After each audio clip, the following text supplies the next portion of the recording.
Okay, picture this. You're a teenager, you leave the country you were born and raised in and move to a completely new one with your single mom and a younger brother. You come from a middle-class family. Your parents were business owners. But now, it's just your mom working day and night, trying to make ends meet. So you do whatever you can to help. You work at a pet store as a dog bather, you do food delivery, you bus tables at a restaurant, you even start reselling shoes. And that ends up getting you robbed multiple times. At that point, you're like, there has to be another way.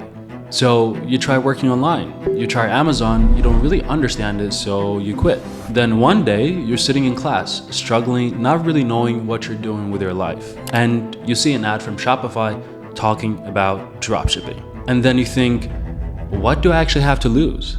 So you go all in. You become obsessed.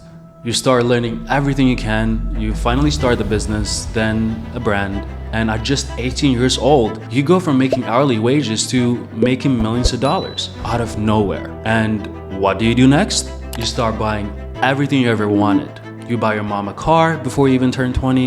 You buy yourself 5 cars, a mansion, and all the material things that you thought meant success. But then something weird happens. You start feeling like you're living someone else's life. Like you were chasing things society told you were supposed to make you feel accomplished.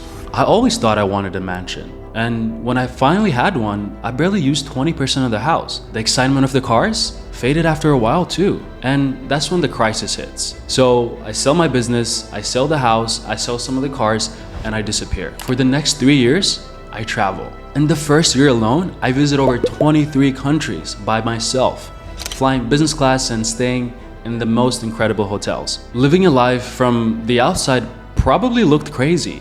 My mom genuinely thought I lost my mind. But for the first time in my life, I felt free. I felt accomplished.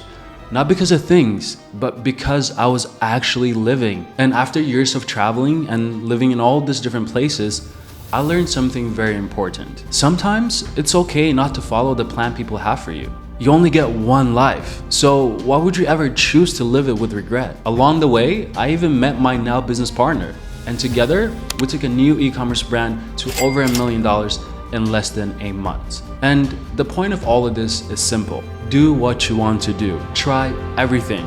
Take risks. And don't be scared of being judged by people who don't pay your bills.